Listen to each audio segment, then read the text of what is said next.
Pregnancy के दौरान बाकी सारी मसाइल भी होते हैं, लेकिन स्किन से रिलेटेड भी बहुत सारी क्यूरीज आ रही होती हैं, बहुत सारे मसाइल जो हैं वो देखने को मिल रहे होते हैं ख़वातीन के अंदर। तो ऐसी डाइट में कौन सी चीज़ें हमें खानी चाहिए इन प्रेगनेंसी जो कि हमारी स्किन के लिए भी बहुत अच्छी हो? एक तो जब हम बात करते हैं, आप ड्यूरिंग प्रेगनेंसी का कह रहे हो, ड्यूरिंग प्रेगनेंसी की भी अगर हम बात करें तो हमें ऑब्वियसली एक बैलेंस डाइट रखनी है, ठीक है, क्योंकि आपकी बॉडी जो है वो ऑलरेडी बहुत ज़्यादा हार्मोनल चेंजेस जो है उससे गुजर रही होती है। तो हमें एडिक्वेट अमाउंट ऑफ, ऑब्वियसली हमें कम्प्लेक्स कार्बोहाइड्रेट्स भी चाहिए जो कि हमारी बॉडी का जो है वो मेजर सोर्स ऑफ एनर्जी है। हमें जो है वो adequate amount of fruits and vegetables भी चाहिए, हेल्दी फैट्स भी चाहिए। हेल्दी फैट्स में ओमेगा 3 आते हैं, लीन प्रोटीन्स भी चाहिए। लीन प्रोटीन से मुराद है वो प्रोटीन्स जिनकी फ़ैट जो है वो रिमूव्ड हो या जिनमें फैटी जो कंटेंट है वो कम हो। इसके अलावा हम हाइड्रेशन की बात करें तो हमारे हाइड्रेशन लेवल्स जो हैं वो एडिक्वेट होने चाहिए, बिकॉज जैसे आपने कहा कि स्किन जो है वो डिहाइड्रेटेड जो है वो ज़्यादा हुई होती है। दो न्यूट्रिएंट्स हैं जो कि बहुत इंपॉर्टेंट रोल प्ले करते हैं ड्यूरिंग प्रेगनेंसी भी और पोस्ट प्रेगनेंसी भी। ठीक है। अगर हम बात करें फॉलिक एसिड की, ठीक है, जो कि सप्लीमेंट फॉर्म में जो है वो फॉलिक एसिड के नाम से मौजूद होता है मार्केट में, और फॉलेट की, जो कि फॉलिक एसिड जो है वो बेसिकली सिंथेटिक फॉर्म है फॉलेट की। तो फॉलेट जो है वो हमें नेचुरल फूड सोर्सेज से जो है वो मिलता है, जिसमें हम कह सकते हैं कि हमें लीफी ग्रीन वेजिटेबल से भी मिल रहा है, हमें एग योक से भी मिल रहा है, हमें नट्स से भी मिल रहा है, लेग्यूम्स यानी दालों से भी मिल रहा है। अभी आपकी सेल प्रोडक्शन में, सेल की सिंथेसिस में, टिश्यू रिपेयर में जो है वो बहुत हेल्प करता है। ड्यूरिंग प्रेगनेंसी अगर हम इसका ख्याल रखते हैं, या बिफोर प्रेगनेंसी ही लोग यूजुअली जो है वो गायनोकोलॉजिस्ट जो हैं या आपकी हेल्थ केयर प्रोफेशनल जो हैं वो रिकमेंड करती हैं कि आप अपने फॉलिक एसिड जो है वो लेना शुरू कर दें। वो तो कहते हैं कि प्रेगनेंसी, अगर आपने प्रेगनेंसी करनी है तो उससे 3 महीने पहले ही आप खाना शुरू कर दें। उसमें ये भी है कि वो बच्चों को प्रोटेक्ट करता है against neural tube defects and birth defects. इसके अलावा जो है अगर हम उन फूड्स की बात करें जो हमारी स्किन के लिए, हमारे हेयर और नेल्स के लिए अच्छे हैं, उसके अंदर विटामिन सी आता है। विटामिन सी रिच फूड्स में जैसे हम सबको पता है कि सिट्रस फ्रूट्स आते हैं, आजकल है नहीं है, तो फिर हम विटामिन सी मैंगोज के अंदर है, कीवी के अंदर है, चेरी के अंदर कुछ अमाउंट में जो है वो प्रेजेंट होता है, पपाया के अंदर जो है वो मौजूद होता है। इसके अलावा लेमन जो है वो बहुत अच्छा सोर्स है विटामिन सी का, एंटीऑक्सीडेंट भी है, स्किन की इलास्टिसिटी को भी मेंटेन करता है, कोलेजन की प्रोडक्शन में भी हेल्प करता है। विटामिन ई रिच फूड्स की बात करें तो जैसे हम कहते हैं कि हमारी स्किन जैसे डिहाइड्रेट हो जाती है, तो अगेंस्ट स्किन डिहाइड्रेशन जो है वो प्रोटेक्ट करता है। वैसे ही एंटीऑक्सीडेंट है, आपकी इम्यूनिटी को भी अच्छा रखेगा, ओवरऑल हेल्थ को भी अच्छा रखेगा, अच्छा रखने की तरफ लेके जाते हैं। ठीक है, मरियम आपकी तरफ आऊँगी कि स्किन से रिलेटेड क्या क्या प्रॉब्लम्स जो हैं वो फेस करने पड़ सकती हैं ड्यूरिंग प्रेगनेंसी ख़वातीन को? किस तरह के मसाइल प्रेजेंट होते हैं आपके पास? अच्छा, प्रेगनेंसी में बेसिकली होता क्या है कि हार्मोनल चेंज आता है, जिसकी वजह से जो नॉर्मल बंदा जिसको पहले इतनी ज़्यादा ऑयल प्रोडक्शन नहीं हो रही होती है, उसके भी फेस पे एक्नी या दाने निकलना शुरू हो जाते हैं। ये सबसे कॉमन मसला है जो कि फर्स्ट ट्राइमेस्टर में पेशेंट जिनके साथ प्रेजेंट करते हैं, ठीक है। और जो कमिंग यानी कि सेकेंड या थर्ड ट्राइमेस्टर होता है, उसमें यूजुअली हमारे पास जो लोग आते हैं वो पिगमेंटेशन के मसाइल के साथ आते हैं, ठीक है। पिगमेंटेशन यानी छाइयाँ, ठीक है, फेस के अलावा बॉडी में भी कुछ एरियाज में डार्कनिंग हो जाती है, जैसे आर्म फोल्ड्स हो गए, आपके आर्मपिट्स हो गए, ठीक है, गर्दन पे, ठीक है, जहाँ जहाँ आपकी लूज स्किन होगी, बॉडी फोल्ड्स बनेंगे, वहाँ पे सब जगह पिगमेंटेशन पेशेंट को फील करती है कि वो ज़्यादा हो गई है, ठीक है। और तीसरी फिर जो आगे नेक्स्ट ट्राइमेस्टर आता है उसमें कुछ रैशेस के मसाइल आ जाते हैं, और साथ साथ में भी जो लंबी लंबी लाइनें सी पड़ जाती हैं जिनमें बहुत खारिश होती है, स्ट्रेच मार्क्स जिनको कहा जाता है, स्ट्राया ग्रेविडेरियम, ठीक है, फिर उनका सामना करना पड़ता है, ठीक है। अच्छा, अब इनको हम एक एक करके देख लेते हैं कि हम क्या क्या कर सकते हैं इनके लिए, ठीक है। लाइक जैसे एक्नी है, एक्नी में सबसे बेहतर हल ये है कि आप अपने फेस को ज़्यादा से ज़्यादा क्लेंस करें, ठीक है, नॉर्मल पीएच जो क्लेंजर हैं वो इस्तेमाल करें। और नंबर 2, आपने कोई भी एसिड्स इस्तेमाल नहीं करें ड्यूरिंग प्रेगनेंसी, कोई भी एसिड सेफ नहीं होते यूजुअली, ठीक है। किस तरह के, अब जैसे विटामिन सी लोग लगा रहे होते हैं, हाइलुरोनिक लगा रहे होते हैं, नाइसिनामाइड लगा रहे होते हैं, मतलब यूजुअली हम अपनी स्किन केयर में कर रहे होते हैं ना, तो ड्यूरिंग प्रेगनेंसी इन सबसे कट ऑफ हो जाना है? अच्छा, अब आपने देखा होगा कि मार्केट में बहुत ज़्यादा glycolic acid base, salicylic acid base, retinol base, vitamin A derivative के जो प्रोडक्ट्स हैं वो बहुत कॉमन हो गए हैं, तो आपने इन सब को अवॉइड करना है। जो कि विटामिन ए वाले, vitamin A, salicylic acid, glycolic या रेटिनॉल, ठीक है, ये सब आपने अवॉइड करना है। ठीक है, लेकिन विटामिन सी आप इस्तेमाल कर सकते हैं, लेकिन विटामिन सी ज़्यादा ब्राइटनिंग एजेंट के तौर पे यूज़ होता है, तो वो पिगमेंटेशन को बहुत ज़्यादा कम करने में हेल्प नहीं कर रहा होता। ठीक है, फिर हम आ जाते हैं कि हम यूज़ क्या कर सकते हैं ना, कि उसमें मॉइस्चराइज़र आप अच्छा hydronic acid based ceramide based moisturiser आप इस्तेमाल कर सकते हैं। फिर उसमें भी ये देखना बहुत ज़रूरी है कि आपकी ऑयली स्किन पहले ही हो रही है, तो एक्सेसिव मॉइस्चराइज़र आपने इस्तेमाल नहीं करना। पी साइज अमाउंट है इतना जितना कि आपको लगे कि आपको मॉइस्चराइज़र की ज़रूरत, आप इस्तेमाल कर सकते हैं। फिर जो अब दाने निकल आए हैं उनके लिए क्या करना है, उनके लिए हम क्लेंडामाइसिन जो है या एरिथ्रोमाइसिन की जो टॉपिकल फॉर्मुलेशंस आती हैं, हम सब वो इस्तेमाल कर सकते हैं। इसके अलावा हम कोई भी और अद्वियात का इस्तेमाल नहीं कर सकते, जो कि कॉमनली बहुत सारी ट्यूब्स फॉर्म में अवेलेबल हैं। एक्नी का इलाज जिसे कहते हैं ना कि मैजिक इनर ट्यूब, और इस तरह की बहुत सारी फॉर्मुलेशंस आ रही हैं, तो वो सारी इस्तेमाल नहीं करनी होती। ठीक है, मतलब जितने भी एक्टिव एक्टिव इंग्रेडिएंट्स होते हैं या एसिड वाले जो जितने भी आपके सीरम्स मिल रहे होते हैं, आपने उनका इस्तेमाल नहीं करना है ड्यूरिंग प्रेगनेंसी। उस पर हम बात कर रहे थे। उमेर ने हमें ज्वाइन किया है, कॉलर हैं, बहावलपुर से उनका ताल्लुक है। अस्सलाम वालेकुम। वालेकुम सलाम। मेरी एज 19 साल है और मेरे ना फेस पे काफ़ी ब्लैक हेड्स हैं, तो काफ़ी अच्छे से 2 साल हो गए तकरीबन। ठीक है उमेर, आप कह रहे हैं कि आपके फेस पे ब्लैक हेड्स हैं, उसके लिए आप रेमेडीज टिप्स पूछना चाह रहे हैं? जी। ठीक है, थैंक यू सो मच। उमेर ने हमें कॉल की है। बताएं, वैसे तो हम प्रेगनेंसी के ऊपर बात कर रहे थे, बट इट्स ओके। 19 इयर्स के हैं और उनके फेस के ऊपर ब्लैक हेड्स हैं, तो उसका सबसे ज़्यादा ज़रूरी है कि पेशेंट से पूछेंगे कि बहुत ज़्यादा ऑयली फ्राइड फूड खाते हैं, क्योंकि ठीक है, और जंक फूड बहुत ज़्यादा इसमें कॉमन होता है कि उसके बाद कॉमेडॉन्स बहुत ज़्यादा बनते हैं। ठीक है, सो एक तो ये कि अच्छा कोई भी मॉइस्चराइजर, ये तो कोई भी फेस वॉश इस्तेमाल कर सकते हैं। ठीक है, लाइक बहुत हाई कंसनट्रेशन वाला फेस वॉश नहीं इस्तेमाल करना, नॉर्मल सिंपल जो मार्केटेड फेस वॉश हैं, एक्नी के लिए बहुत अच्छे फेस वॉश वैसे भी आ रहे हैं। ठीक है, आप वो इस्तेमाल करें।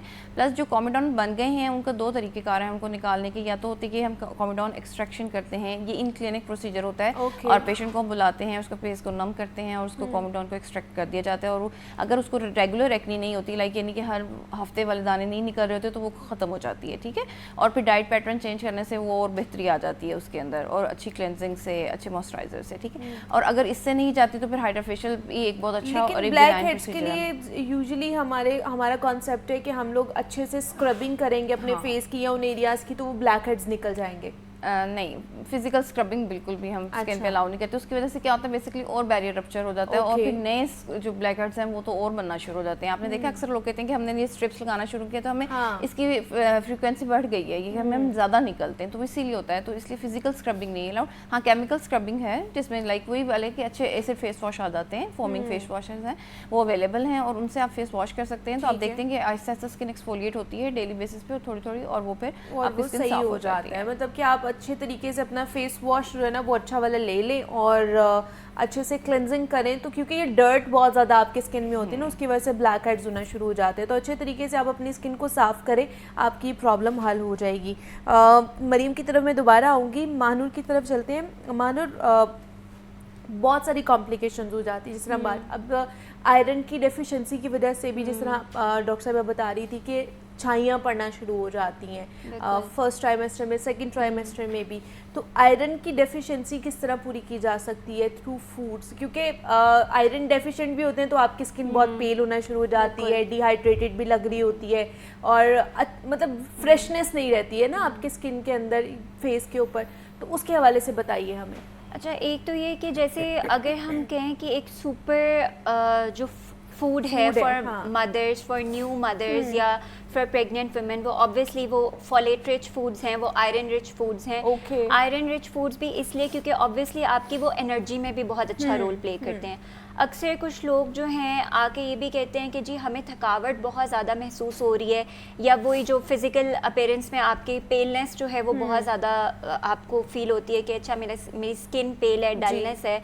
तो उससे आप आयरन रिच जो फूड्स हैं वो आपके प्लांट बेस्ड सोर्सेज से भी आप पूरा कर सकते हैं, आप अपने एनिमल बेस्ड सोर्सेज से भी पूरा कर सकते हैं।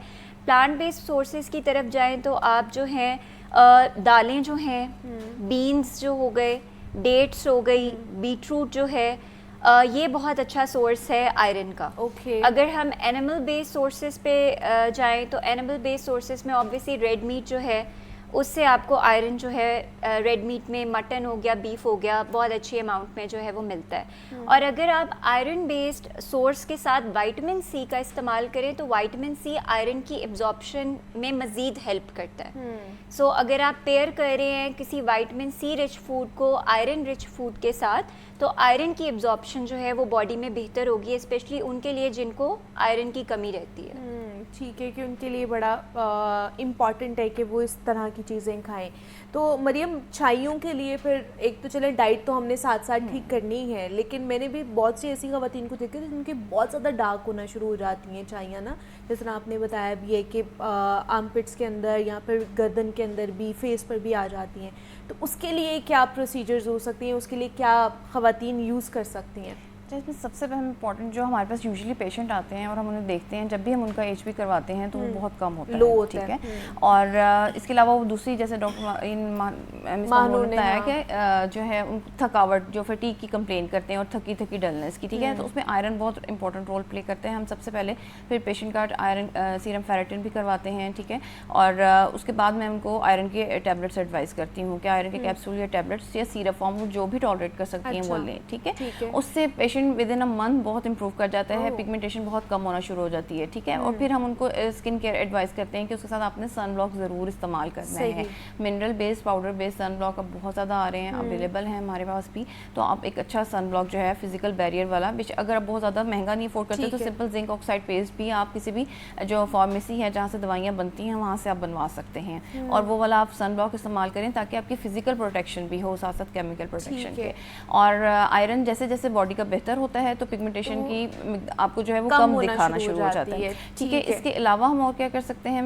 एक कॉलर है मरीम, पहले उनसे बात कर लें फिर मैं आपकी तरफ आऊँगी। नौरीन ने हमें ज्वाइन किया है बिहाड़ी से।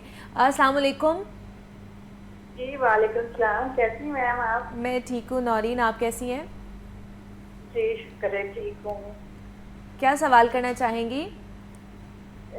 मैम ये डॉक्टर साहब से पूछना चाहती हूँ कि बेबी के बाद झुर्रियाँ बहुत ज़्यादा हो गई फेस पे। बेबी के बाद झुर्रियाँ बहुत ज़्यादा हो गई हैं? हाँ जी। ठीक है, ठीक है, बहुत शुक्रिया नौरीन।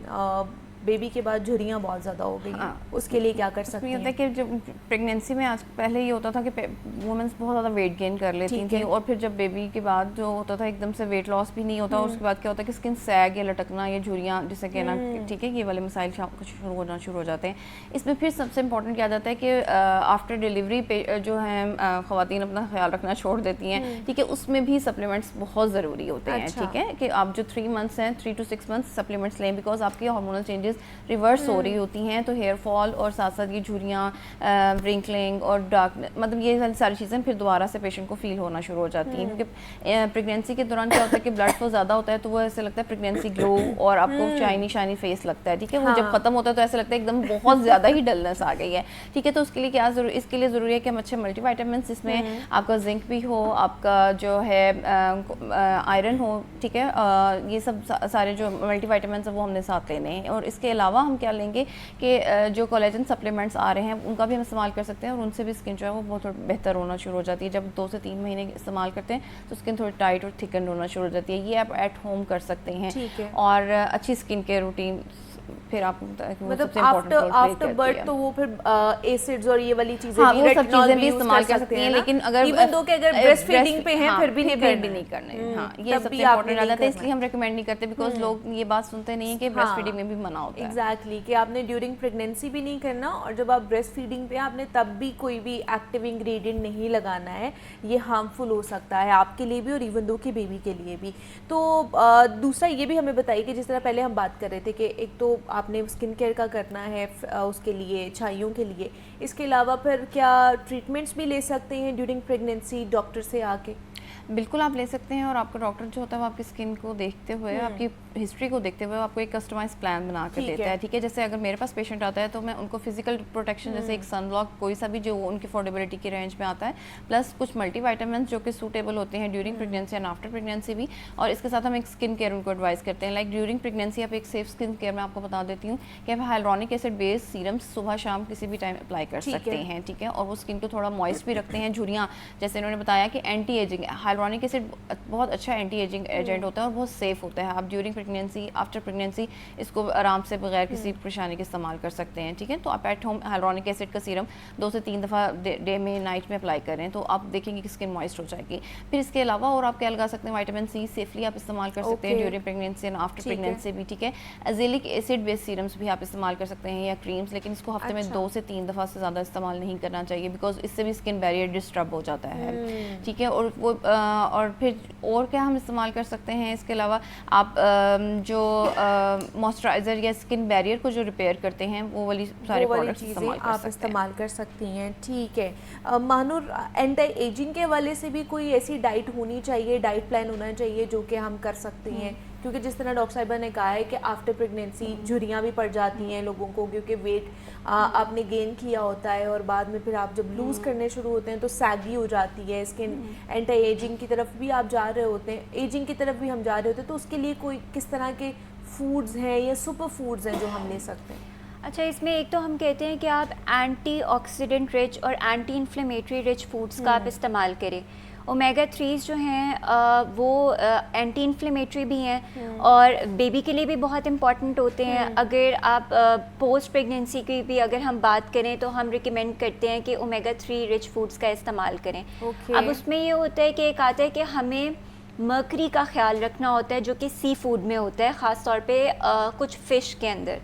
तो ये जो है वो टॉक्सिक हो सकता है for the babies nervous system. तो इसका हमने ख्याल रखना है कि हम फ़िश जो है वो अकॉर्डिंग टू डॉक्टर्स 12 आउंसेस से ज़्यादा जो है वीक में 1 से 2 सर्विंग से ज़्यादा आपको नहीं लेनी चाहिए। बट हम यूजली यही रिकमेंड करते हैं कि आप प्लांट बेस्ड सोर्सेज से भी ले सकते हैं, जैसे ऑलिव्स हैं, ऑलिव ऑयल है, एवोकाडोज़ हैं। अब ऑलिव ऑयल, एवोकाडोज़ हमारी काफ़ी आवाम जो है वो अफोर्ड नहीं भी कर सकती, तो हम नट से ले सकते हैं, आमंड से ले सकते हैं, सनफ्लावर सीड्स हैं, अलसी के बीज ओमेगा 3 का बहुत अच्छा सोर्स होते हैं। उसको हल्का आप रोस्ट करके, दादर करके मोटा आप अपने सैलड्स के अंदर ऐड करके जो है वो ले सकते हैं। तो इसके अलावा अगर हम सुपर फूड्स की बात करें तो एंटीऑक्सीडेंट रिच जो फूड्स हैं जिनमें आप टमेटोज़ की बात कर सकते हैं, ब्रोकली की बात कर सकते हैं, लीफी ग्रीन्स जो हैं या जो कलर्ड फ्रूट्स एंड वेजिटेबल्स हैं, ये सारी आपकी स्किन हेल्थ के लिए, हेयर हेल्थ के लिए, आपकी इम्यूनिटी के लिए, आपकी गट हेल्थ के लिए बहुत अच्छी है।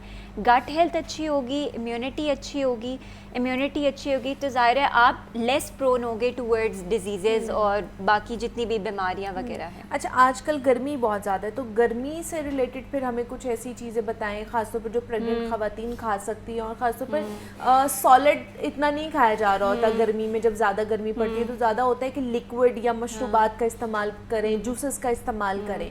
तो जो प्रेग्नेंट लेडीज़ हैं वो क्या ले सकती हैं? वो स्मूदीज़ का इंटेक कर सकती हैं, जूसेस, फ्रेश जूसेस का इस्तेमाल कर सकती हैं। जैसे लेकिन अगर कुछ जैसे विमेन होती हैं जिनको प्रेगनेंसी के दौरान उन्होंने अपना वेट पे तो हम कहते हैं कि चलें फोकस करें, लेकिन कुछ होते हैं जिनको शुगर का मसला हो जाता है, गेस्टेशनल डायबिटीज़ हो जाती है, तो हम ज़ाहिर है उनको नहीं कह सकते कि आप जूसेस का इस्तेमाल करें। तो हम ये कहते हैं कि अच्छा, आप जितना अपने आप को हाइड्रेटेड रख सकते हैं थ्रू वाटर इनटेक, सबसे ज़्यादा तो ज़रूरी है कि आपका वाटर इनटेक जो है वो अच्छा होना चाहिए। इवन पोस्ट प्रेगनेंसी अगर आप जो हैं मतलब ब्रेस्ट फीडिंग पे हैं तो at least 3 litres of water per day होना चाहिए कि आपकी मिल्क सप्लाई जो है वो अफेक्ट ना हो, एडिक्वेट हो, डिहाइड्रेशन ना हो। दूसरा ये उन फलों का, उन फ्रूट्स का इस्तेमाल करें, उन सब्जियों का इस्तेमाल करें जिनका वाटर कंटेंट जो है वो अच्छा है। होल फ्रूट्स मैं हमेशा रिकमेंड करती हूँ ओवर जूसेस, क्योंकि होल फ्रूट से आपको फाइबर मिल रहा है, फाइबर भी मिल रहा होता है आपको और फाइबर नहीं मिल रहा, न्यूट्रिएंट्स भी मिल रहे होते हैं। बिल्कुल। लास्टली मैं मरियम आपसे पूछना चाहूँगी, जैसे स्ट्रेच मार्क्स बहुत ज़्यादा हो जाते हैं, ये सबसे बड़ा कंसर्न है ख़वातीन का कि जब खारिश होती है या रैशेस होते हैं तो फिर स्ट्रेच मार्क्स हो जाते हैं और वो सारी ज़िंदगी के लिए रहते हैं, तो उसके लिए क्या करना चाहिए, क्या टिप्स होनी चाहिए? अच्छा, एक तो ये कि हम पेशेंट को कहते हैं कि अपनी डाइट को बेहतर तरीके से खाएं, ठीक है, कि वज़न आपका बहुत ज़्यादा किसी भी ट्राइमेस्टर में इतना ज़्यादा ना बढ़ जाए कि आपको स्ट्रेच मार्क्स एकदम से बहुत ज़्यादा विजिबल हो जाए, ठीक है। और नंबर 2, अगर पड़ गए हैं, अब आजकल जो है वो ख़वातीन बहुत कंसर्न हैं, वो अपना इतना वेट गेन नहीं होने देती हैं, एक बैलेंस डाइट का इस्तेमाल करती हैं। अगर पड़ गए हैं तो आप एक तो सबसे बड़ी इंपॉर्टेंट टिप ये कि आप उन्हें मॉइस्चराइज रखें, ठीक है, कोई सा भी मॉइस्चराइज़र या आप ग्लिसरीन सिंपल लगा सकते हैं, ठीक है, जिससे इचिंग कम होती है और फिर आपको खुजाने की नौबत कम आती है, जिसकी वजह से मज़ीद स्किन फटती नहीं है, ठीक है। अब और जो स्किन फट मतलब जो स्ट्रेच मार्क्स पड़ चुके हैं ऑलरेडी, उनके लिए विटामिन ई बेस्ड कैप्सूल्स होते हैं या कोकोनट ऑयल, आप इसका मसाज डेली कर सकते हैं, ठीक है। अब ड्यूरिंग प्रेगनेंसी नहीं, आफ्टर प्रेगनेंसी विटामिन ई का कर लें, और ड्यूरिंग प्रेगनेंसी आप ऑलिव ऑयल या जैसे अब गर्मी है तो आप कोकोनट ऑयल जो है वो है उसका इस्तेमाल कर सकते हैं, उससे मसाज करें। और स्ट्रेच मार्क्स क्रीम भी बहुत अच्छी अच्छी अवेलेबल हैं, जिनके अंदर यही सारे इंग्रेडिएंट होते हैं, शिया बटर होता है, कोका बटर होता है, विटामिन ई बेस्ड चीज़ें होती हैं, ठीक है। और उससे क्या होता है कि वो जब मॉइस्चराइज करती है तो स्किन फिर आपको इतनी इचिंग भी नहीं होती, और वो जो स्ट्रेच मार्क्स से स्किन लूज हुई होती है वो भी ऐसा ऐसा रिपेयरिंग की तरफ चली जाती है। फिर बहुत इंपॉर्टेंट आ जाता है कि आप आफ्टर प्रेगनेंसी थोड़ी एक्सरसाइजेस की तरफ भी आएँ और अपना वेट को भी जो है ग्रेजुअली रिड्यूस करें, ठीक है, क्योंकि वही बात है, sudden increase and sudden loss दोनों ही तरह से स्किन को बहुत डैमेज कर देते हैं। ठीक है कि आपने बैलेंस में रहना है, वो चाहे ग़िज़ा के हवाले से हो या फिर कोई चीज़ आप स्किन से रिलेटेड खा रहे हैं या लगा रहे हैं, तो वो भी मुतवाज़न रहना चाहिए, बैलेंस रहना चाहिए, तभी ये सारी प्रॉब्लम्स नहीं होती।